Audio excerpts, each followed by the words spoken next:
Hello dear students, मैं मंतोष मिश्रा भारत, आपके English का टीचर, फ्रेंड, फिलोसोफर और गाइड। मेरे चैनल पर आप सबका स्वागत है। मंतोष मिश्रा धवल यूट्यूब चैनल इंग्लिश के लिए मैं मुखड़ी नगर से आप सबका स्वागत करता हूं। उम्मीद है कि आप लोग पढ़ाई को एंजॉय कर रहे होंगे। जैसा आप सब जानते हैं कि अभी हमारे साथ आप नाउन चैप्टर को पढ़ रहे हैं और नाउन चैप्टर कंप्लीट होने के बाद हम लोग नाउन के प्रीवियस ईयर के आए हुए क्वेश्चंस को डिस्कस कर रहे हैं। और इस टेस्ट में हमने सिर्फ एसएससी का क्वेश्चन नहीं लिया है, एसएससी का क्वेश्चन लिया है, एनडीए का क्वेश्चन लिया है, सीडीएस का क्वेश्चन लिया है, बैंक पीओ का क्वेश्चन लिया है, एमबीए का क्वेश्चन लिया है और कैट का भी क्वेश्चन लिया है, ताकि आप समझें कि नाउन से कहां और कैसे क्वेश्चंस बनते हैं। खैर, जिनको भी ये लगता है कि नाउन से बहुत ज्यादा क्वेश्चन नहीं बनता, उनको सदमा लगेगा, लग चुका भी होगा। आज का जो टेस्ट है ये टेस्ट नंबर 4 है और इसमें मैंने अभी तक जो क्वेश्चंस लिए हैं उससे थोड़ा सा टफर क्वेश्चन लिया है, ताकि आप समझे नाउन के क्वेश्चन कितने टफ आ सकते हैं। अभी तक जो क्वेश्चन थे वो नॉर्मल क्वेश्चन थे जो एसएससी वगैरह के आए हुए थे, इसमें थोड़े से उसी के टफर क्वेश्चंस आए हैं। और एक बात और, जिन बच्चों ने नाउन चैप्टर नहीं पढ़ा है वो डायरेक्ट अगर क्वेश्चन बनाएंगे तो उनको तकलीफ हो सकती है। इसलिए जिन बच्चों ने, जिस स्टूडेंट्स ने नाउन चैप्टर को नहीं पढ़ा है वो पहले प्लेलिस्ट में जाएं। बेसिक ग्रामर के नाम से हमारा प्लेलिस्ट बना हुआ है, उसमें नाउन के पूरे क्लासेस डिस्कस किए हुए हैं, पूरे डिटेल में एग्जाम्पल के साथ, क्वेश्चन के साथ। जब वो अच्छी तरह से समझ में आ जाए फिर आप इस क्वेश्चन के डिस्कशन को देखेंगे तो अच्छा रहेगा। तो जिन लोगों ने इसके अभी स्क्रीनशॉट ना लिए हो, पहले क्वेश्चन के स्क्रीनशॉट ले लीजिए और इस क्वेश्चन को पहले खुद से बनाइए और उसके बाद अगर वीडियो सॉल्यूशन देखेंगे तो आपके लिए ज्यादा बेहतर होगा। तो एक बार सारे क्वेश्चन का स्क्रीनशॉट ले लीजिए।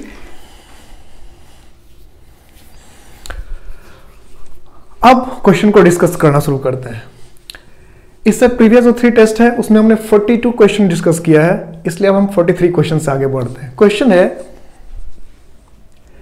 Involving terrorist in the blast has been ruled out by the police। ruled out का मतलब क्या होता है? इनकार करना, फ्रेजर वर्ब, मना कर देना। तो इस सेंटेंस का कहने का मतलब है कि आतंकवादियों का जो इन्वॉल्वमेंट है इसको मना कर दिया पुलिस ने कि इसकी संभावना नहीं है। तो अब गलती देखिए, इन्वॉल्विंग टेररिस्ट्स, हमने क्या कहा कि आतंकवादियों का शामिल होना या आतंकवादियों की संलिप्तता को पुलिस ने नकार दिया। अब संलिप्तता की बात हो रही है तो इन्वॉल्व वर्ड है, इन्वॉल्व एक वर्ब है जिसका मतलब होता है शामिल होना, और इन्वॉल्वमेंट का मतलब क्या होगा? शामिल या संलिप्तता। तो हम कहना चाहते हैं आतंकवादियों की संलिप्तता। तो आतंकवादियों की संलिप्तता तो क्या हुआ? संलिप्तता नाउन हो गया, संलिप्त होना वर्ब हो गया। जैसे हमने कहा था परीक्षा देना वर्ब है और परीक्षा क्या है? नाउन है। बहस करना वर्ब है और बहस क्या है? नाउन है। तो संलिप्तता की बात कर रहे हैं, इसलिए जो वर्ब के फॉर्म का यूज किया गया यहां पर ये नहीं होगा, इसको नाउन में होना चाहिए था, इन्वॉल्वमेंट। तो क्या होना चाहिए था? इसका करेक्शन ए पार्ट में क्या होना चाहिए था? The involvement.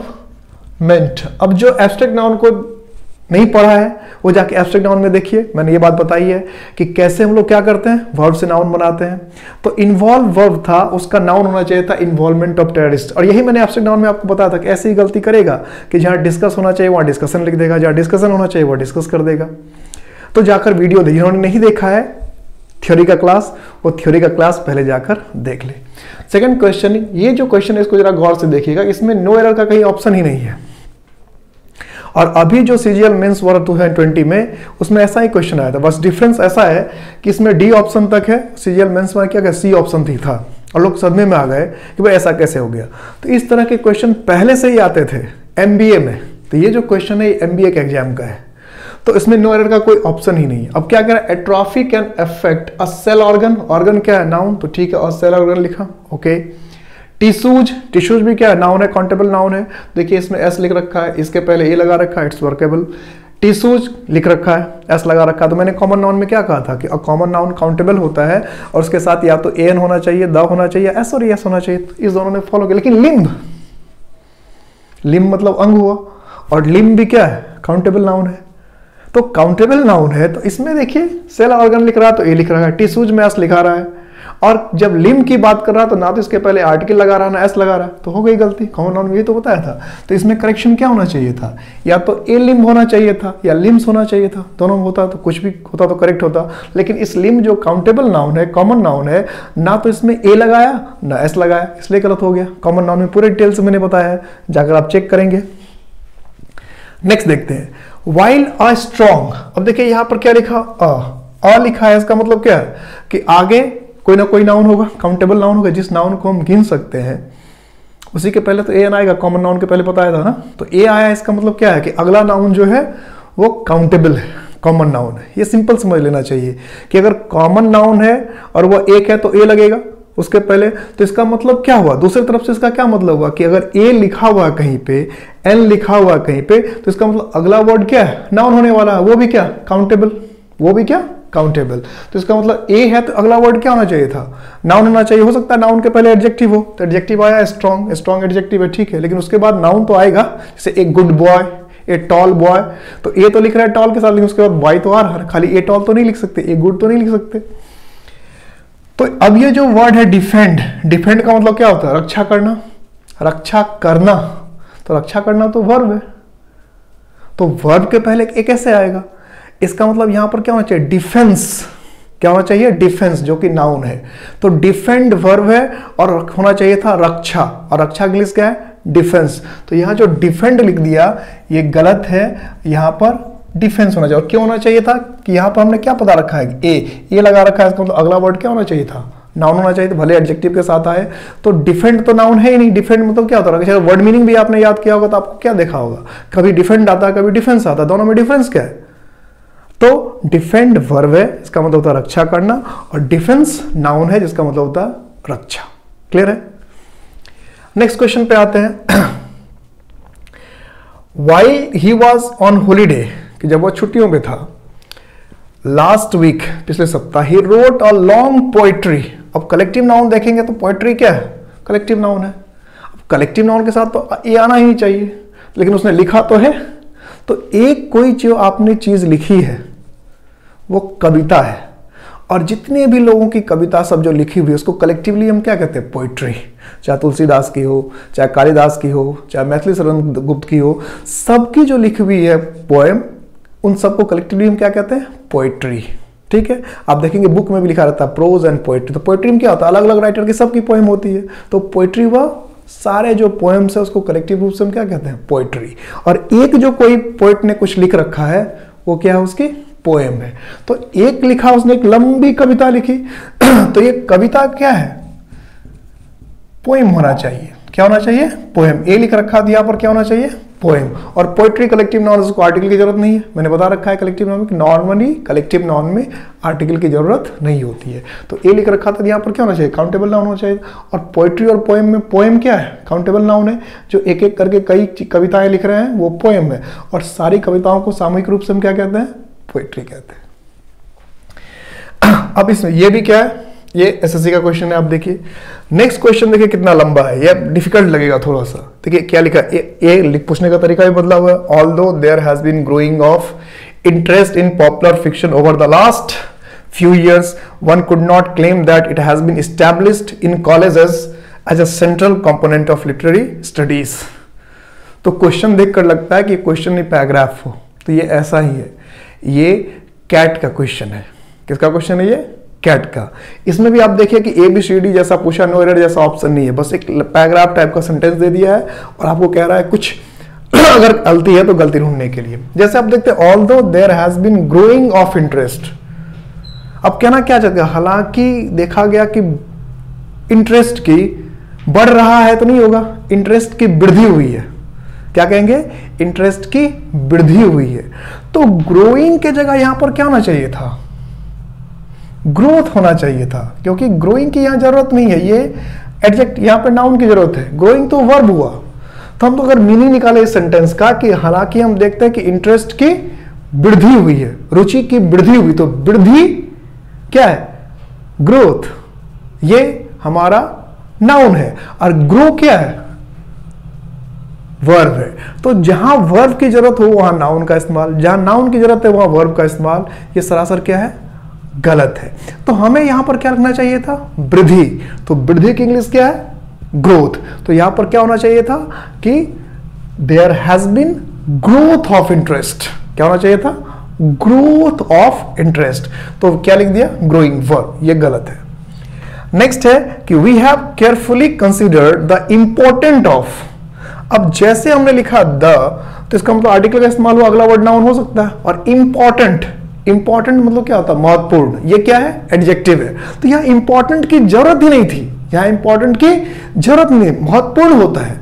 महत्व ऑफ द इश्यूज रेज्ड, मतलब जितने भी मुद्दे उठाए गए उसका महत्व। ये तो नहीं लिखे जितने भी मुद्दे उठाए गए उसका महत्वपूर्ण। हम अगर सेंटेंस मीनिंग निकाले इसका, क्योंकि आप केयरफुली कंसीडर कि हमने बहुत सावधानी से विचार किया, जितने भी मुद्दे उठाए गए उसका महत्व, जितने भी मुद्दे उठाए गए उसका महत्व, ना कि जितने भी मुद्दे उठाए गए उसका महत्वपूर्ण। क्योंकि इंपॉर्टेंट का मतलब तो महत्वपूर्ण होता है, तो यहाँ तो महत्वपूर्ण होना ही चाहिए था। यहाँ पे क्या, जितने भी मुद्दे उठाए गए उसका महत्व। तो इंपॉर्टेंट क्या है, एडजेक्टिव है। और एडजेक्टिव से नाउन कैसे बनता है कि इंपॉर्टेंट का क्या कर दे, इंपॉर्टेंस। तो ये क्या हो जाएगा, एब्स्ट्रैक्ट नाउन हो जाएगा। एब्स्ट्रैक्ट नाउन में बताया था कि कैसे हम एडजेक्टिव से नाउन बनाते हैं, कि काइंड से काइंडनेस, ब्यूटीफुल से ब्यूटी। तो उसी तरह से इंपॉर्टेंट का क्या हो गया, इंपॉर्टेंस।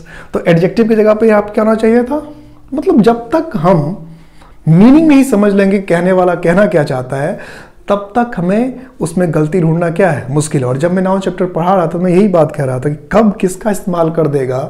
जहाँ पे कॉमन नाउन का इस्तेमाल होना चाहिए था आर्टिकल के साथ, बिना आर्टिकल का इस्तेमाल कर देगा। जहाँ पे नाउन का इस्तेमाल होना चाहिए वहाँ वर्ब कर देगा। जहाँ एडजेक्टिव का इस्तेमाल होना चाहिए वहाँ नाउन का इस्तेमाल कर देगा। जहाँ नाउन का इस्तेमाल होना चाहिए वहाँ एडजेक्टिव का इस्तेमाल कर देगा।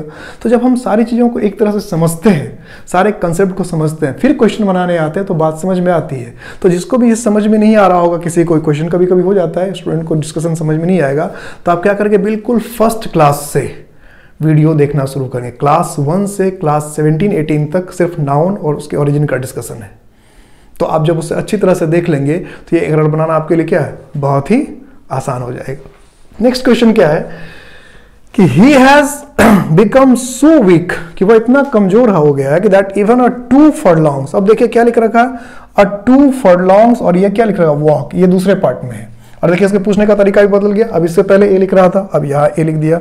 मतलब अगर इसमें गलती है तो ए टिक कीजिए, इस यहाँ से इस तरह में गलती है तो बी लिखिए, और यहाँ से यहाँ अगर गलती है तो क्या लिखिए, सी। अब क्या लिखा, ए। तो ए किसके लिए आ गया, ए वॉक। जैसे हम कहते हैं 2 मीटर की रेस, तो 2 मीटर की एक रेस, तो 2 मीटर रेस होगा, 2 मीटर रेस। एक हाथ की दूरी है तो क्या, ए हैंड डिस्टेंस। तो यहां पर ये क्या लिख दिया है कि ए जो लिखा है उसके बाद ये 2 करके क्या कर दिया, फर्लॉन्ग्स। तो ये यहां पर फर्लॉन्ग्स की जरूरत नहीं है, ये 2 फर्लॉन्ग वॉक और 2 मीटर रेस और 3 मीटर रेस, यानी कि ए 2 मीटर्स रेस ऐसे नहीं लिखते, क्या लिखते हैं, और 2 मीटर रेस लिखते हैं। अब 5 ईयर प्लान, यानी कि 5 ईयर्स प्लान, पंचवर्षीय योजना, क्या, अब 5 ईयर प्लान, लेकिन 5 इयर्स प्लान नहीं। क्यों लिखते हैं ऐसा, क्योंकि ये जो पूरा वर्ड है ये एडजेक्टिव का काम कर रहा है, किसके लिए, वॉक का। कि वॉक कितनी, चहलकदमी कितने का, 2 फर्लॉन्ग का। यहां पर क्या मतलब है कि 2 फर्लॉन्ग की चहलकदमी, 2 फर्लॉन्ग की वॉक। हम कहते हैं 3 किलोमीटर की यात्रा, 4 किलोमीटर का टहलाव, 5 किलोमीटर का रेस। तो वहां जो 5 किलोमीटर है वो एडजेक्टिव की तरह यूज होता है, इसलिए उससे प्लूरल बनाने की जरूरत नहीं है। तो ये जो पूरा है, ये 2 अलग, ये फर्लॉन्ग अलग, ऐसा नहीं हो रहा है। इस वॉक जो नाउन है इसके लिए पूरा ये 2 फर्लॉन्ग एडजेक्टिव की तरह काम कर रहा है, इसलिए इसमें एस लगाने की जरूरत नहीं है। अगर हमको कहना है कि 2 मीटर की रेस, तो हम लिखेंगे 2 मीटर रेस, ना कि 2 मीटर्स रेस नहीं लिखेंगे। क्लियर हो गई बात। अब हम देखते हैं नेक्स्ट क्वेश्चन, देखते हैं कि नेक्स्ट क्वेश्चन हमारा क्या है। तो नेक्स्ट क्वेश्चन, इस नेक्स्ट क्वेश्चन के भी आप स्क्रीनशॉट ले लीजिए, फिर इसके बाद हम इसको डिस्कस करते हैं। तो क्वेश्चन नंबर 50, क्वेश्चन नंबर 50 क्या है, identifying, nurturing and developing N employees talent. कि हम क्या करें, पहचाने, नर्चर करें मतलब विकसित करने में मदद करें, डेवलपिंग मतलब विकास करें, नर्चर का मतलब क्या, पालन फलीभूत करना, पालना पोषना। एंड एम्प्लॉयज टैलेंट, यानी कोई जो एम्प्लॉय है उसके टैलेंट को, is among the most important task, ये क्या है कि बहुत इंपॉर्टेंट टास्क के में से है। तो इसका मतलब क्या है कि जो ह्यूमन रिसोर्स डेवलपमेंट है उसके कई टास्क, तभी तो लिखा अमंग। तो अमंग का मतलब क्या था, कईयों में से एक, कईयों के बीच। तो among जैसे लिखा है इसका मतलब क्या है कि ढेर सारे काम है, उसमें से सबसे इंपॉर्टेंट काम क्या है, तो एम्प्लॉय के टैलेंट को आइडेंटिफाई करना, नर्चर करना और डेवलप करना। इसका मतलब गलती क्या है टास्क में, कि इसको क्या होना चाहिए था, प्लूरल होना चाहिए था, टास्क्स कि is among the most important tasks, कि ढेर सारे टास्क हैं, उसमें सबसे इंपॉर्टेंट टास्क क्या है कि एम्प्लॉय के टैलेंट को आइडेंटिफाई करना, नर्चर करना, डेवलप करना। इसी क्वेश्चन को इससे पहले वन ऑफ से पूछ रहा था, वन ऑफ। अब जिसको कंसेप्ट समझ में आ गया है कि जो चीज एक से अधिक है उसकी बात करनी तो उसे प्लूरल बना के करना है, तो इसमें समझ में आ गया कि कई टास्क है, अमंग मोस्ट इंपॉर्टेंट टास्क्स, ढेर सारे टास्क है, तो टास्क नहीं होना चाहिए, क्या होना चाहिए, टास्क्स। ठीक है, नेक्स्ट क्वेश्चन में आते हैं। On a number of occasions, मतलब क्या, कई मौकों पर, वी हैड नोटिस्ड, हमने नोटिस किया, देखा, दैट दोज टू एम्प्लॉयज, कि वो जो दो एम्प्लॉयज थे वो often in state of confused. अब जैसे प्रीपोजिशन का इस्तेमाल किया हमने ऑफ, तो प्रीपोजिशन के बाद क्या आना चाहिए, नॉर्मली नाउन आना चाहिए था। ये मैंने यूज ऑफ नाउन में बताया था, याद कीजिए कि प्रीपोजिशन के बाद नॉर्मली नाउन का यूज होता है। अब ये कंफ्यूज्ड जो है, क्या ये नाउन है? जिन्होंने noun of use of noun का वीडियो नहीं देखा वो जाके देखें। नाउन जब खत्म हो जाता है तो मैंने लास्ट क्लास बनाया है यूजेस ऑफ नाउन, कि नाउन का यूज सब्जेक्ट की तरह होता है, ऑब्जेक्ट की तरह होता है, प्रीपोजिशन के बाद होता है, उसको देख लीजिएगा। तो प्रीपोजिशन के बाद क्या चाहिए, नाउन चाहिए। तो क्या कंफ्यूज नाउन है? और नाउन चैप्टर में एब्स्ट्रैक्ट नाउन में मैंने क्या पढ़ा है कि वर्ब से नाउन कैसे बनता है। अगर कंफ्यूज वर्ब है तो उसका नाउन क्या होगा, कंफ्यूजन। तो यहां पर क्या होना चाहिए था, कंफ्यूज के जगह पे कन्फ्यूजन। क्या होना चाहिए, कंफ्यूजन। मतलब गलती किसमें है, डी में। और ये बैंक का क्वेश्चन है, ई तक एरर जा रहा है, इसका मतलब क्या है, बैंक का क्वेश्चन है। नेक्स्ट है द गवर्नमेंट हैज वोड। वोड का मतलब क्या हुआ, कसम खाना, कि सरकार ने कसम खा ली है। क्या कसम खाई है, टू अचीव इट्स गोल, कि अपना गोल अचीव करेगी, क्या, ऑफ सेंडिंग। अब दूसरी बात क्या होती है, अगर प्रीपोजिशन है और उसके बाद अगर वर्ब आता है, तो वर्ब का अगर नाउन नहीं बन पाता है तो उसमें हम क्या करते हैं, आईएनजी लगा के उसको जेरेंड बनाने की कोशिश करते हैं। या जब जेरेंड चैप्टर आएगा तब मैं बताऊंगा कि जेरेंड यही चीज होती है कि अगर हम वर्ब को सीधा नाउन नहीं बना सकते, उसका सीधा नाउन नहीं है, तो उसमें हम आईएनजी लगा के उसको नाउन की तरह यूज करते हैं। इसलिए इसमें क्या लिखा, सेंडिंग। अ चाइल्ड, अब आ का मतलब क्या होता है, वन। अब यहां गौर करने की बात है कि सरकार किसी एक चाइल्ड को ही भेजेगी क्या, नहीं, सरकार तो उसके क्षेत्र में जितने भी बच्चे होंगे सभी को भेजेगी। और जब मैंने कॉमन नाउन का यूज करवाया था तो उसमें बताया था ए का इस्तेमाल ऑल के लिए भी हो सकता है। तो यहां ए का इस्तेमाल ऑल के लिए होगा तो सभी बच्चे होंगे, और सभी बच्चे में तो दुनिया के सभी बच्चे हो जाएंगे, क्योंकि बच्चे तो अमेरिका में तो वही बच्चे हैं, यहाँ भी बच्चे हैं तो वही बच्चे हैं। तो यहां पर क्या कि सभी तो है, लेकिन एक पर्टिकुलर देश के सभी, दुनिया के सभी नहीं। जैसे हम कहते हैं अ काउ इट्स ग्रास, तो इसका मतलब नहीं होता कि सिर्फ भारत की गाय घास खाती, दुनिया में जो भी जहां भी गाय है सब घास खाती है, यही होता है। इसलिए ए का इस्तेमाल करते हैं।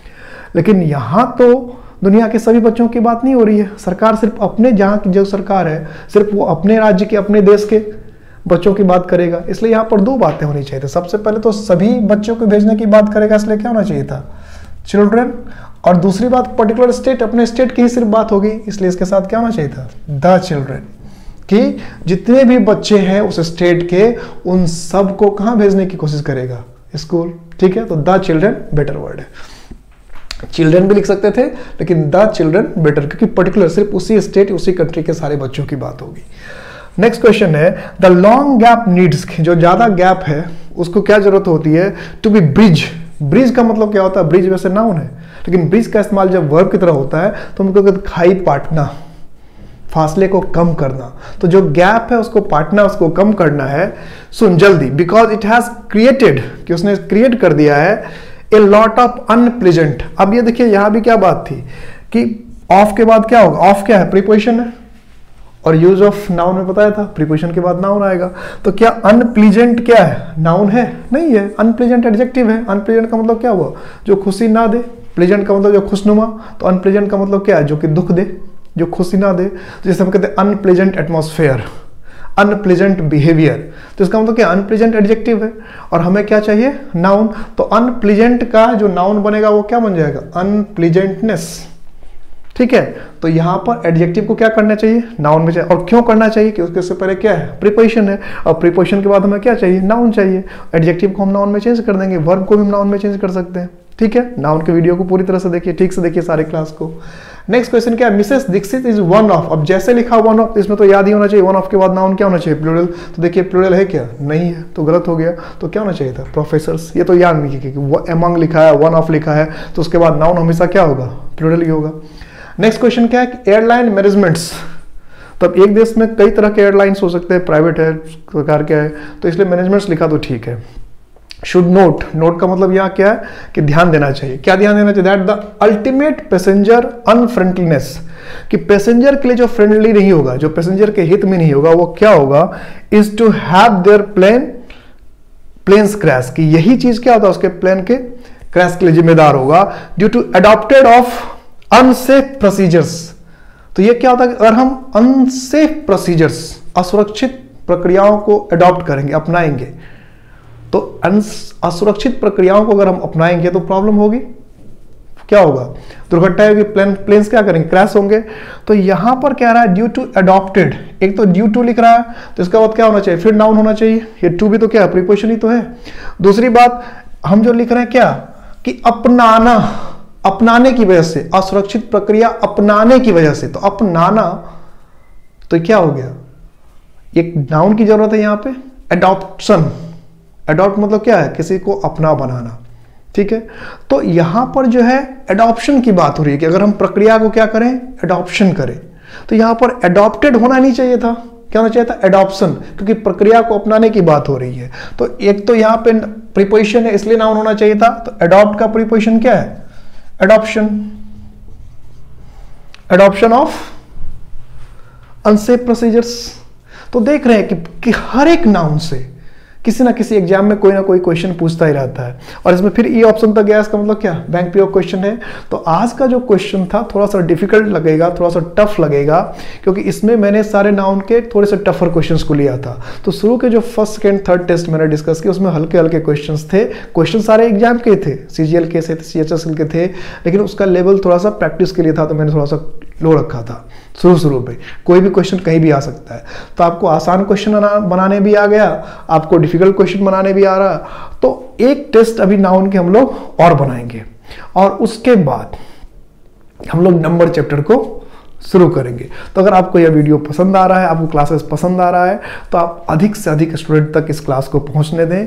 हमारे चैनल को लाइक करें, शेयर करें, सब्सक्राइब करें। Thanks for watching.